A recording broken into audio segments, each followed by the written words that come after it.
Somated SARL. Voici le nom en Côte d'Ivoire qui rime avec tuiles de bonne qualité. Somated SARL est une société de matériaux de construction créée en mars 2004 par le professeur Ejikeme Emeruwa, spécialiste des sciences des matériaux, diplômé de l'Université de Limoges et de l'école de céramique de cette commune du centre de la France. Le professeur Ejikeme Emeruwa est aussi spécialiste des géomatériaux de l'Université de Cocody. Allons donc à la rencontre de l'homme et imprégnons-nous des activités de son entreprise. Je suis professeur Emeruwa Ejikeme. Je suis spécialiste des sciences des matériaux, formé à l'Université de Limoges, qui est la capitale de la céramique. Et je suis parallèlement enseignant à l'Université Félix Houphouët-Boigny et à l'Université Nangu-Abrogwa.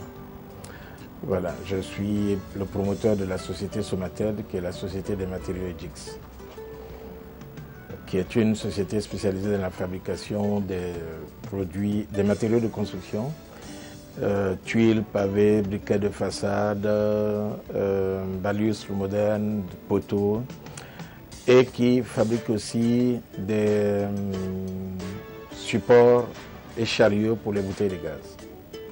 Nous faisons beaucoup de recherche et développement. Nous avons d'autres produits qu'on aura sûrement l'occasion de voir. Nous sommes la seule entreprise dans la sous-région qui fait des tuiles qui conservent leur couleur pendant plus de 10 ans, c'est-à-dire des tuiles qu'on pourrait appeler des tuiles qui ne noircissent pas. Et cela est dû à une peinture spéciale fait maison. C'est un produit fait maison dont la formule ne se trouve que chez nous. Donc le concurrent a cherché, mais il ne l'a pas trouvé jusqu'à ce jour. Cette société, comme toutes les autres, a son histoire à elle. Depuis sa mise en place, avec les difficultés qu'elle a connues, son manager n'a pas baissé les bras. Armé de courage et de détermination, il a su gravir les échelons et s'est hissé au peloton de tête des entreprises qui exercent dans ce domaine. En 1985, je suis allé faire ma thèse. Et en 1987, je suis venu en vacances et j'ai dit à mes parents, comme si je pressentais qu'il me fallait une usine. Et donc j'ai dit à ma mère, parce que j'avais pris mon père depuis 14 ans, que je souhaiterais qu'on puisse investir dans l'achat d'espace pour faire une usine. Elle m'a dit, elle et ma grande sœur m'ont dit, écoutez, il faut aller finir ta thèse d'abord. Donc je suis allé, je suis reparti faire ma thèse. Et en 1989, quand j'ai fini, je suis revenu. Et il y avait des troubles au niveau de l'université, au niveau du pays. Donc je n'ai pas pu être engagé tout de suite à l'université. Il fallait faire quelque chose. Donc j'ai alors conçu une presse à géobéton que je demandais qu'un ferronnier me fasse. Et puis bon, j'ai commencé avec ça. Je sillonnais des écoles. Vous voyez les enseignants pour leur dire que que j'étais docteur Emeruwa et que je fais des briques en géobéton, en terre stabilisée. Et puis bon, j'entendais les gens se moquer, mais ce gars-là, il est parti d'ici en Europe pour venir faire les briques en terre que nos parents au village font. Je n'ai rien dit, ça ne me disait rien du tout, mais je continuais de sillonner. Et petit à petit, jusqu'en 92, j'ai entendu parler donc d'un projet du PNUD qui finançait, qui assistait et finançait donc des personnes qui voulaient fabriquer des tuiles en micro-béton, en mortier cuivré. Je me suis lancé dans ce projet. Malheureusement, avant que je n'aie le financement et l'appui de PNUD, ils ont dénoncé le projet. Donc il fallait me débrouiller tout seul. Et donc je me suis battu pour démarrer en faisant moi-même. Quand je revenais, en temps 92 aussi, février 92, j'ai été engagé à l'université. Quand je revenais de l'université le soir, je passais mon temps et j'ai engagé un jeune homme qui venait travailler avec moi que le soir. Il s'appelait Théodore, un jeune malien. Et je travaillais avec lui pour faire mes moules en béton. Okay? Et donc j'ai fait 200 de moules et j'ai démarré la production des tuiles avec ça. Et petit à petit, nous avons continué d'accroître le nombre de moules. Et puis par la suite, nous avons commencé à fabriquer nous-mêmes les moules en polyester. Et nous sommes passés à environ 1000. Et petit à petit, nous avons fait notre petit chemin. Ça, c'était à Dabo. Et en ce temps, c'était une entreprise individuelle qui s'appelait Edix Matériaux. OK? Et puis, nous nous sommes diversifiés, enfin, nous nous sommes lancés dans la diversification en tentant la production des pavés. Ça n'a pas tellement pris. Et nous nous sommes lancés dans la construction. Et nous avons participé à la construction de certaines écoles en géobéton et couvertes de tuiles pour l'État ivoirien. Et puis par la suite, il y a eu la crise. Le coup d'État et puis en 2001, nous avons eu quelques difficultés dues au fait que la situation économique du pays était telle que l'État payait difficilement. Nous avons donc dû arrêter tout travail pour l'État et nous avons dû fermer parce que nous avons dû abandonner des chantiers inachevés. Nous avons dû fermer. Et puis, j'ai eu une opportunité de machine pour faire des tuiles en béton, qui est une technologie industrielle, une production industrielle qui est divulguée sur presque tous les continents. Mais où trouver l'argent? Il y avait la situation économique du pays, il y avait que l'entreprise ne fonctionnait pas. J'ai dû vendre la seule villa que j'avais à Abidjan. Et je suis allé donc dans le pays voisin pour payer donc cet équipement. Et la personne demandait d'être payée pas dans la monnaie des cheveux, mais en pound sterling. Donc j'ai dû faire la conversion, puis je suis allé lui donner son argent. J'ai gardé les machines dans le pays voisin jusqu'en 2004. Donc 2004, un ami m'a dit, mais si vous ne démarrez pas et que vous attendez la crise, ça sera difficile, ça va prendre du temps pour reprendre. Donc 2004, j'ai décidé de reprendre. 2004, nous avons donc créé une société à responsabilité limitée qui est la Somated.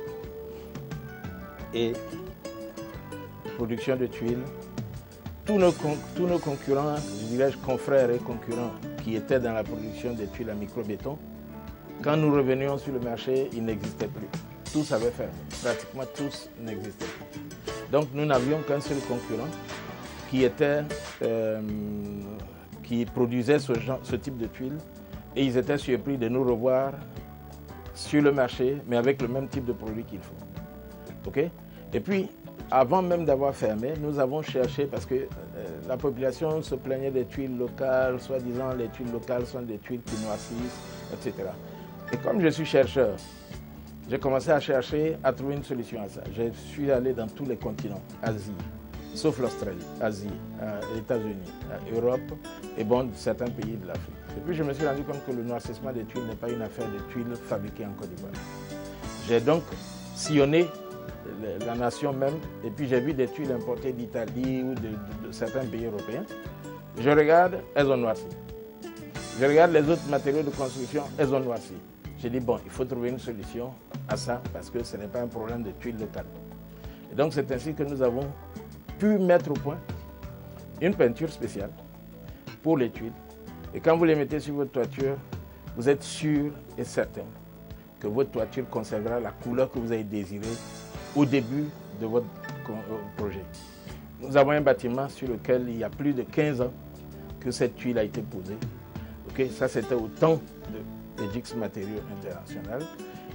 Jusqu'à aujourd'hui, vous retrouvez encore la couleur initiale de cette toiture, alors que tous les autres matériaux de construction qui sont dans la même opération immobilière ont changé de couleur. J'aurai l'occasion de vous montrer la toiture que nous avons ici dans notre bureau.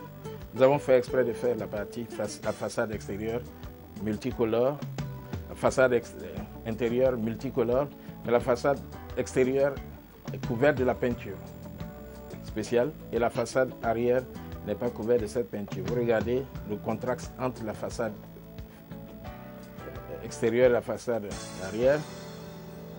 Rien à dire, c'est le jour et la nuit. La façade arrière a noirci parce que nous n'avons pas mis cette peinture spéciale dessus. La façade conserve encore la couleur initiale que nous avons souhaité donc avoir. Okay? Fort de son expérience dans la production des tuiles et de ses connaissances des matériaux, le professeur Emeroua attire vers lui plusieurs clients. Ainsi, soucieux de la satisfaction de cette clientèle, la société Somated fait de la diversification et de l'innovation son credo. En plus des tuiles, la société a mis sur le marché divers produits tels des pavés, des claustras, des poteaux, des briquettes, des balustres, des urinoirs mobiles, des supports de bouteilles de gaz et des fontaines à canaries. Et puis, quelques années plus tard, nous avons décidé de diversifier. Nous sommes lancés dans la production des pavés. Et là encore, nous avons toujours eu comme objectif de positionner au premier plan. Nous avons sillonné nos concurrents de la sous-région. Nous avons été le Bénin, le Togo, le Nigeria. Nous avons vu ce qu'ils font. Et puis nous nous sommes dit, qu'est-ce qu'ils pourraient, ils font déjà, qu'est-ce qui pourrait nous distinguer? Nous avons travaillé sur la surface.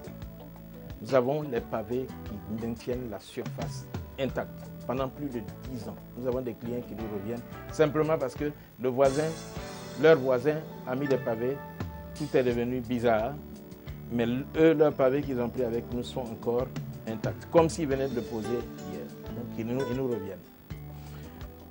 Oui, et donc nous avons été amenés à stabiliser donc la surface parce que nous nous sommes dit, surface, il faut qu'elle soit stable. Quelqu'un ne peut pas mettre de l'argent, c'est beaucoup d'argent qu'on met dans le bâtiment, mettre de l'argent pour faire ces pavés, et puis que quelques années après, nous avons même, pour vous le dire, des personnes qui ont pris des pavés pour tapisser toutes leurs cours et qui ont dû les remplacer avec nos pavés. Parce que 2 ans, 3 ans après, ils sont vraiment déçus d'avoir des pavés. Quand ils ont découvert que nous avons des pavés qui sont stables, ils ont tout enlevé et ils ont pris nos pavés pour retapisser leur cours. Okay?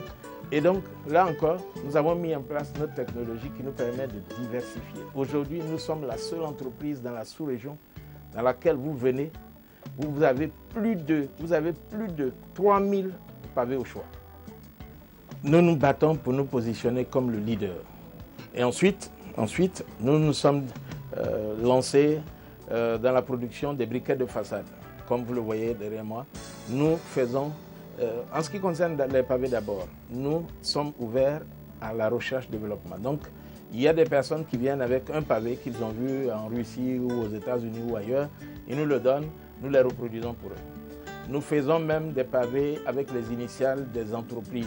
Voilà, donc nous pouvons donc reproduire un pavé qui vient d'ailleurs. Ensuite, nous nous sommes lancés dans la production des briquets de façade. Vous aurez l'occasion de voir divers types de briquets de façade. Par exemple, ce que vous avez derrière moi, personne ne vous dira que ce n'est pas de la terre cuite, mais et vous le croirez, c'est une copie, c'est un style terre cuite. C'est une production spéciale maison, okay, mais qui ressemble à la terre cuite. Et quand il est posé, tant qu'on ne vous dit pas, vous ne saurez pas que ce n'est pas de la terre cuite. Des balustres, des poteaux, okay. Nous avons même fait des urinoirs mobiles. Oui. Et la dernière chose dans laquelle nous nous sommes lancés, c'est que nous avons créé carrément un département de produits métalliques dans lesquels nous avons les supports de gaz, les chariots, de supports de bouteilles de gaz pour les voitures, pour la cuisine. Nous essayons d'utiliser une technique la technique de l'innovation. Nous nous sommes dit, sans innovation, nous pouvons disparaître à tout moment. Et d'ailleurs, c'est ce qui se serait produit parce que notre concurrent numéro 1, en ce qui concerne les tuiles, qui était notre produit initial, okay, il nous aurait fait disparaître. Parce que quand nous nous retrouvons sur des marchés, il joue sur les prix. Parce que lui, il était déjà sur le terrain. Donc, le fait que nous avons diversifié nous a permis de nous maintenir. Maintenant, l'innovation nous permet de continuer de nous maintenir. Donc, aujourd'hui, nous écoutons les clients, les personnes que nous rencontrons ou qui voient notre produit. Et ça nous a amené à faire beaucoup d'innovations. Donc, nous avons commencé, par exemple, par faire des supports de bouteilles de gaz pour la voiture. Et ensuite, nous avons fait des supports de bouteilles de gaz pour la cuisine. Et qui évite donc que le carreau soit rouillé par la bouteille de gaz. Okay? Et ensuite, nous avons commencé à faire les chariots qui permettent aux gens de se déplacer pour aller faire des achats de bouteilles de gaz, recharger ou faire un achat, etc. Okay? Et là encore, nous avons plusieurs modèles. Nous avons, donc, je parlais des techniques de l'innovation qui prend en compte le business pour gagner de l'argent, l'humanité et la technologie. Et l'innovation se trouve juste au milieu, à l'intersection des trois éléments que je viens de citer. Nous écoutons l'homme. D'ailleurs, le produit va être fait pour lui. Nous voulons gagner de l'argent. OK? Et nous utilisons toute technologie qui nous permet de gagner de l'argent tout en donnant la satisfaction à l'homme. Et c'est ainsi que nous avons fait les chariots. Et les chariots, nous avons fait des chariots pliants. Nous avons commencé par des chariots que nous appelons classiques, qui ne sont pas pliants. Et puis certaines personnes nous ont dit, pour raison d'espace, est-ce que vous ne pouvez pas faire un chariot pliant? On a fait un chariot pliant. Puis d'autres ont dit, à cause du coût, vous ne pouvez pas faire quelque chose de plus simple. On a fait un chariot plus simple. Et puis d'autres sont venus, ils ont dit, est-ce que vous ne pouvez pas nous faire des chariots pour les B28? Parce qu'on a fait pour les B6, B12, les bouteilles de gaz B6 et bouteilles B12.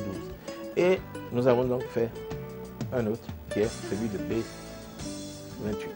Donc qui prend en compte toutes les caractéristiques, toutes les premières caractéristiques, c'est-à-dire qu'on l'a sorti en pliant pour le B28. Ensuite, nous avons discuté avec certaines personnes qui nous ont dit, dans le souci de faire l'économie du bois, de limiter la déforestation, est-ce que vous ne pouvez pas faire des fourneaux, okay, qui prennent du bois mais qui consomment le moins de bois, donc des foyers améliorés. Nous nous sommes dit, plutôt que de faire simplement des foyers améliorés, il y en a un peu partout, nous allons faire des foyers à 2 feux. Et donc nous avons fait un premier prototype qui ne chauffait pas vraiment. Puis nous avons fait un deuxième prototype qui semble donner satisfaction. Nous ne sommes pas encore totalement satisfaits, mais nous continuons. Et vous aurez l'occasion donc de voir les 2 prototypes. Okay? Mais petit à petit, nous avançons. Okay? Parce que nous nous sommes dit, c'est l'innovation qui va nous faire perdurer. Nous avons aussi dans ce souci de moderniser, nous avons aussi ce souci de moderniser les techniques anciennes. Parce que nous nous sommes dit, nos aïeuls, il y avait des chercheurs et des scientifiques parmi eux. Ils n'étaient pas si bêtes que ça. La seule chose, c'est qu'ils n'ont pas eu, ils ne se sont pas donnés ou ils n'ont pas eu les moyens pour se développer. Les Européens ont eu les moyens de communication. Ils se sont donné les moyens de communication. Mais ils ont fait exactement ce que nos parents ont fait. Nos parents, ils ont eu un problème, il fait chaud, boire de l'eau chaude en plein midi, c'est difficile. On a fait des jarres. Et ces jarres, ils mettent de l'eau, ils ont réfléchi, ils ont trouvé des méthodes pour le conserver, de telle sorte qu'ils aient de l'eau fraîche. Alors nous nous sommes dit, pourquoi ne pas transférer cette technologie, donc en faisant des fontaines à base de canaries, mais présentées avec un robinet et que quelqu'un peut mettre dans son bureau et en Afrique, en ville, avoir donc celui qui a la nostalgie de cette eau du village, etc., il peut l'avoir en ville. Toutes ces innovations ne sont pas passées inaperçues. Elles ont permis à cette société de recevoir quelques distinctions. Nous avons eu donc le prix national d'excellence, prix du meilleur gestionnaire de PME, okay, prix d'honneur, donc voilà, en 1997. Okay. Et ensuite, nous avons eu les awards de l'immobilier, okay, pour cette peinture spéciale dont nous sommes l'auteur. Depuis 2004, année du fonctionnement de la société Somated, le professeur Ejikeme Emeruwa travaille avec une équipe jeune et dynamique, une équipe qui prend du plaisir à travailler à Somated. Nous avons beaucoup de stagiaires, nous avons beaucoup d'employés occasionnels. Donc nous avons environ une vingtaine de personnes. Si on ajoute des employés occasionnels, mais qui sont variables en fonction des périodes et des demandes, okay, il y a des périodes où nous sommes à peu près une quarantaine de personnes dans la maison. Voilà. Dans le souci d'encourager toutes les personnes qui souhaitent entreprendre afin de participer au développement de l'Afrique, le professeur Ejikeme Emeruwa lance un appel. La première chose, c'est que je me rends souvent disponible pour faire des formations, des ateliers pour amener nos frères à s'intéresser, à faire de l'innovation, parce que chacun de nous peut inventer. Des fois, on a l'impression que c'est un mystère, c'est un miracle d'inventer. Il suffit simplement de se laisser former pour avoir le minimum de guidelines, d'orientation pour pouvoir innover. Ça, c'est... Donc, nous organisons des ateliers de formation pour des entreprises, pour des groupes d'entreprises, etc. pour que la population puisse profiter de nos compétences. Ce que je peux dire, c'est que il n'y a pas de succès sans échec. Okay? Très souvent, on voit un chef d'entreprise juste quand il a émergé. Mais par où est-il passé avant d'émerger? Nous avons connu des échecs. Mais doit-on abandonner parce qu'on a connu un échec? Non. Il faut tirer le leçon de l'échec et puis il faut rebondir à partir de là où on a eu l'échec. Et donc, c'est ce que je peux conseiller à tous ceux qui ont envie d'avancer. Pour la petite blague, toujours dans ce sens, mes premiers étudiants, quand j'ai commencé à les former dans ce domaine, d'ailleurs ils continuent de venir faire leurs essais, certains de leurs travaux de recherche ici à Somated. Mais ils se sont réunis un jour et puis ils se sont dit, je dis bien mes premiers étudiants dans les années 95, 96, 97, ils se sont dit, mais le professeur Emeroua, le docteur Emeroua, que j'étais alors, il ne sait pas qu'il est en train de fabriquer ces tombeurs. Parce que pour eux, je fabrique des personnes qui vont faire la même chose que moi et donc qui seront mes concurrents. Il y a l'un d'entre eux qui me l'a dit. Et quand il me l'a dit, je lui ai dit, va dire à tes amis que là où ils me voient aujourd'hui, qu'ils sachent que je souhaite qu'ils viennent là. Mais quand ils arriveront là et qu'ils me chercheront et qu'ils ne me verront pas, qu'ils lèvent simplement les yeux et me verront là-haut. Parce que chaque jour que Dieu fait, je voudrais faire un pas en avant.